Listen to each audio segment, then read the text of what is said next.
Guys, kasama ko na si Kuya Romel. Romel Vlog. Yan. Nagkuha na rin siya ng pang-content niya. Patawain niyo yun. Kaso ang tubig may halong ginto. Yan. Pero, oh.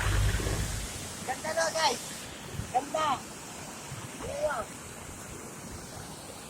Malinis yung tubig yan. Di ba lang matulis? Ayan. Ayan. Yan po.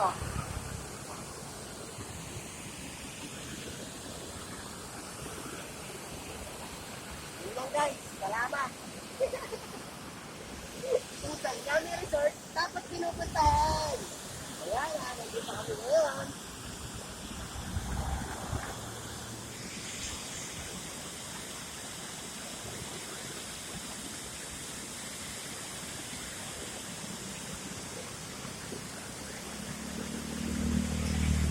Kung saan Yami Resort, dapat pinupuntahan. Ayan nga, nandito kami ngayon sa Molino Dam para maligo, kaso nakalimutan namin ng sabon at saka shampoo. At kasama ko sa sabon. Di kami